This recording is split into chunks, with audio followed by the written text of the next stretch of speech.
Hello, Fallen Dragonite here again for the next phase of my 12 holiday reviews. And today we are going to be looking at something from the Transformers Universe line. Transformers Universe was basically mostly just repaints and slight remolds of existing molds, some of which were not released in the US, with a story arc about how Unicron came back after the Beast Machine story and trying to destroy all of creation through time paradoxes and whatnot.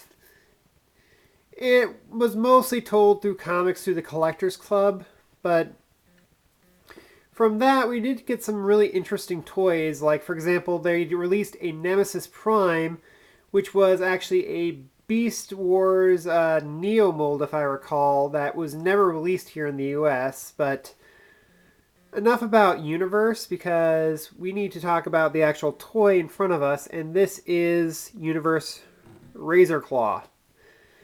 Yes, G1 fans might recognize the name Razorclaw as one of the pieces for the Predacons Predaking combined mode. I think he's specifically the torso, the lion component. This, of course, looks nothing like G1 Razorclaw because G1 Razorclaw was gold and yellow and orange. This guy is black and purple in the primary Decepticon colors. And of course, you can probably tell, if you haven't already, that this is originally the Tigerhawk Beast Wars Transmetal 2 mold. This thing came out at the same time with the Transmetal 2 Megatron I reviewed during Reign of Megatron. You can see there is some really nicely sculpted details. The tail fins are also sculpted in. Not sure what I guess they're exhaust ports sticking out of his, not even going to go there. The head is really well detailed, and there's actually a posable tongue in his mouth, which is very interesting. Wings have some articulation, but there is a gimmick to them. It's kind of hard to move these from behind the camera here, so I'll try my best. But yeah, there's a lot of gimmicks in the wings, and we'll get to that in a little bit. There's also this little section here. There's actually a little seat, and of course Transmetal 2 Megatron had the same thing. It was part of a scrapped gimmick that they were planning to do, but again, as I said, was scrapped before the toy was finished. But this still remained because it was scrapped last minute. Now then, this is not in the Razorclaw instructions, but this was in the Tigerhawk instructions, and there is something called a transport mode for this guy, which just involves that. That's the transport mode. Yeah, kind of stupid, and you can see why it was taken off of the Razorclaw instructions. Now then, we flip this down for battle mode. Kind of reminds me of Cringer / Battle Cat from He-Man. In fact, the whole color scheme actually reminds me more of Panthera, who is the Skeletor mount. And I'm almost tempted just to dig out my classic Skeletor and just have him ride him. But with the helmet down, we go into the gimmick. And that leads us to this thing right here. We press down and yeah, sometimes the cannons will get stuck, but yeah. Wings flip down, these panels flip up, the cannons flip out. And we have two little switches right here to flip out the wings. And naturally, of course, we have launching missiles, both on the cannons and the wingtips, which is actually similar to how I believe it was Silverbolt. Yeah, it was Beast Wars Silverbolt who had the same gimmick. Normally, I don't mind if missiles are missing on Transformers. Here, I need to see if I need to get this back in. Okay, there we go. But with this mold, because these are the tips of his wings, if these are missing, I'd rather have them found just so it completes the look. And we'll be leaving this for the transformation. So for transformation, this is kind of difficult, just because some of these joints are a little tight. I mean, this thing was never taken out of the box when I got it. It was still in box. But unfortunately, that also means that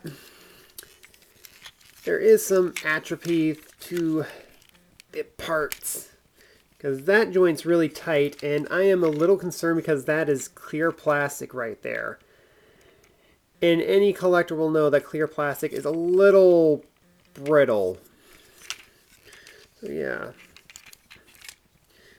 I'm going to show the best I can on this. I didn't realize that was even posable. Something that wasn't listed in the instructions. And, oh, before I forget, this was also not listed in Razorclaw's instructions. And I don't think it was in Tigerhawk's either, but these little claws are spring-loaded, and I need to engage them for transformation. So I need to pull these aside. Need to pull the torso down like so. And then we have enough clearance to pull these pieces down like that. Just going to leave them there for now. And there's the Decepticon logo right there. But what puzzles me as I attach this, what puzzles me is that while it's square there, right on his chest, and that's where the spark crystal would be on Tigerhawk, I'm going to fold this down as I talk about this. As you can see, as I flip up the chest plate, it still has the Maximal logo in the chest plate. I would have liked it if they resculpted this to be a Decepticon logo, but don't know why they did that. So we're just going to fold his legs in like so. This next part's a little tricky because I have to make sure the arms are up. We'll flip out the robot mode head and gotta make sure these are pointing up as I flip these panels, these rear wings, the rear legs down. Make sure that these parts right here plug in port hole right there. And same with the other side. So we rotate this arm around like so. This arm we don't really need to rotate too much. Now for the pelvis region. Excuse me while I readjust myself here. Yeah. I made a lot of clicking noises when I've been playing around with this, so I am not too worried, but it does sound like I'm probably going to break something at some point. Bend the knees forward just a little. There is whole tab that goes to sandwich the pelvis together. However, I've never been able to get this peg to stick in place like it's supposed to. There we go.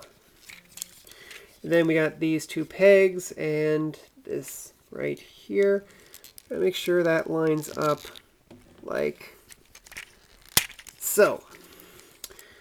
Now we are almost done. So we go to the feet and turn them into his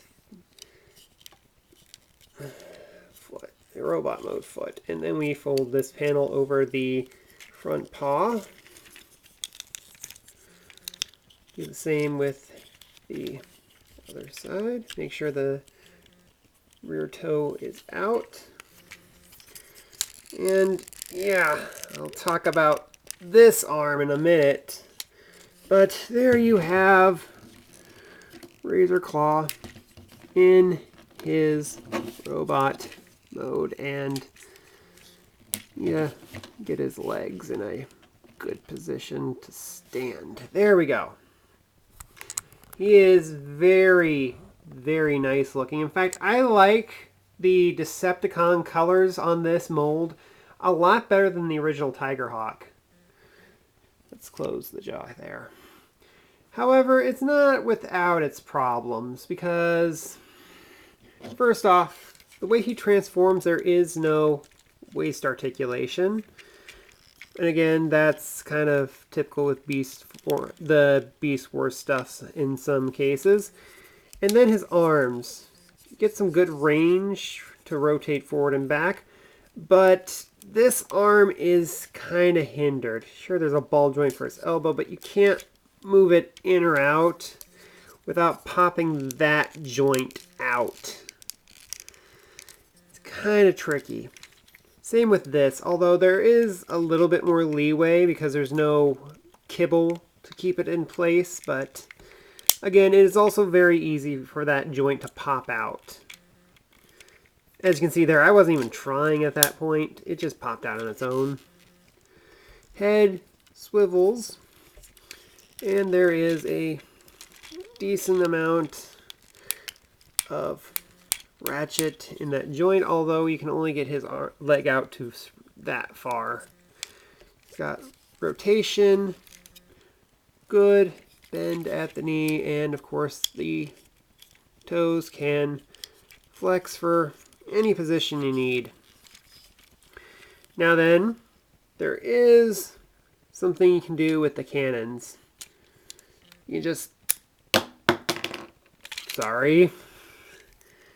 pop them out and actually plug them into his hand like weapons. Excuse me while I get the missile here. But we're just going to plug that right back in. And we're going to pull this out. Okay, that time I made sure the missile was being held in place before I pulled it out. So I got to click that back in. You could possibly put it in his other hand, I guess. But I'm not sure if it actually fits. No, actually no, you can't put this in his other hand. And the instructions show you to put both in his hand like so.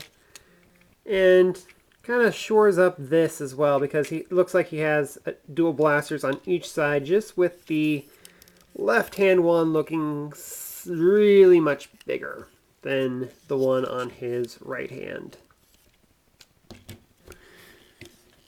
Articulation wise, not great, but that's in comparison to today, whereas back then this was basically typical. Detailing I do like, as I said. As you can see, you can even see molded details to the little feather effects inside of his wings too. The Decepticon color scheme, as I said, I like a lot better than the Tigerhawk one. But then again, that's basically to your personal preference. I do have, as I said, I did have problems with the shoulders.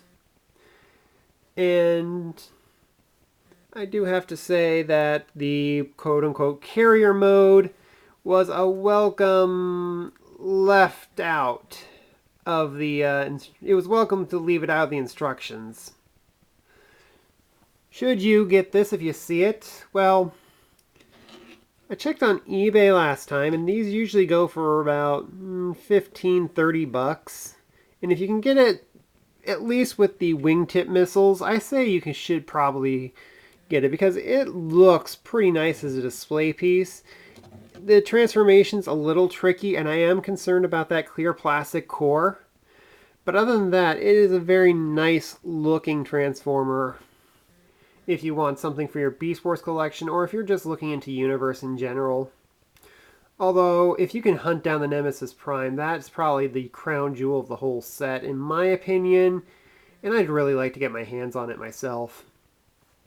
However, that is my review of the Razorclaw from Universe, and I'll see you again in the next video. Bye.